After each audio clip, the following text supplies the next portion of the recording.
So now we're going to talk about a couple cameras that we recommend, and this really goes from smartphones to more professional cameras.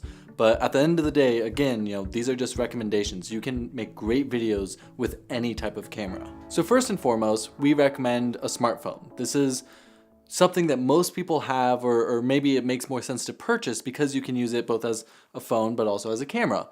And it's really pretty incredible what phones can do these days. So if you're looking for a more economical choice, maybe look at a phone to start off with. For the people that are going to be shooting in their homes off of their computer or laptop, while the camera inside your computer does work well, we recommend getting an external camera that just clips onto the top of it or you can place in different positions. For this, we recommend the Logitech C920 or C930.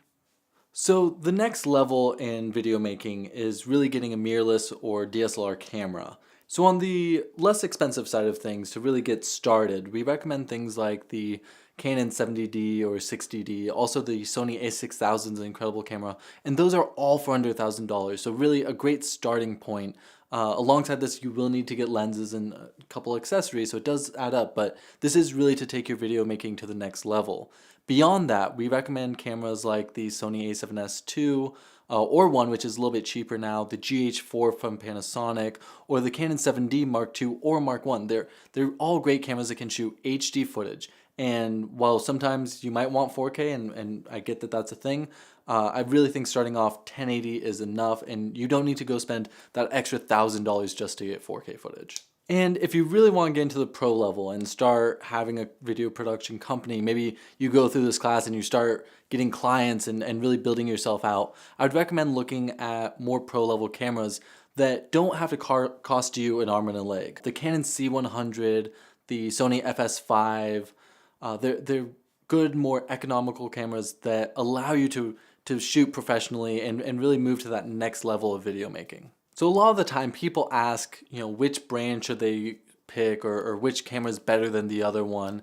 And while I have my personal preference, I think every video maker does have their own preference as to which one they like most. The most important thing is to pick a path and stay with that. If you're going to shoot with a Canon camera, you're going to be shooting with Canon lenses, and thus you're going down that path. If you start shooting with another camera, you need to think of the accessories you're going to be buying, because to go from a Sony to a Canon or a Canon to a Nikon, it adds up when you go and sell everything off and then have to buy all new accessories. Also know that there's benefits to different ones. Sony currently is leading the way in low light sensitivity, whereas things like Canon, you have so many lens options at a much more economical price point. So there's pros and cons to every camera, and you just have to decide what's right for you. So once you've decided the camera, a really important step is picking lenses. This is ultimately going to affect your image quality quite a bit. And it's something that I've always said, you can pick a cheaper camera but invest in lenses, because these things will last you a much longer time. Starting off, most cameras, most DSLRs or mirrorless cameras will come with a kit lens. And this is a very generic zoom lens that is typically a little bit slower, not going to give you the really professional look, but it's a fully functional lens. For most professionals, the 24 to 70 f2.8 zoom lens is sort of the gold standard. It's medium range, you can get a wider shot, you can get a tighter shot. It's just a good standard lens. And Canon, Nikon, Tokina, Fuji, everyone has their 24 to 70. It's very, very basic lens and good kit lens. From there, the 70 to 200 range, more telephoto, is another important lens to get, and that allows you to be farther away and zoom in on someone. And while zooms are great, and whether it's the kit zoom or a more expensive zoom lens, the quality can be diminished in a zoom lens. So really you should be looking at prime lenses as well. And by prime lens, I mean fixed focal length, meaning you can't zoom in or out. It's one set length, so it's either a wide lens, it's a telephoto lens, but you're not zooming in or out.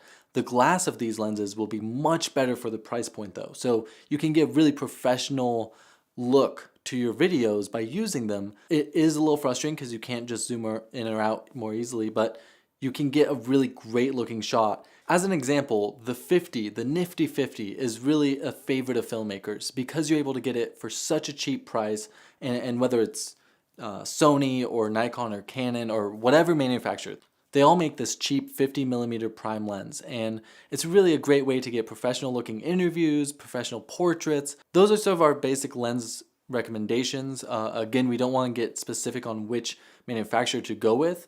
I think if you look at the price, you'll be able to know which lens is better quality or performs better in low light. It's fairly obvious when it comes to lenses. So while this all might seem like a lot of confusing jargon from the filmmaker, what it comes down to is you're gonna probably buy a camera and it'll probably have a kit lens. So it's gonna be 18 to 55 more than likely, and it'll be an f3.5 to 5.6, and that's a very standard lens. But as you get into more video making, and if you purchase a camera, a DSLR or mirrorless camera, we recommend looking into prime lenses, looking into nicer zoom lenses.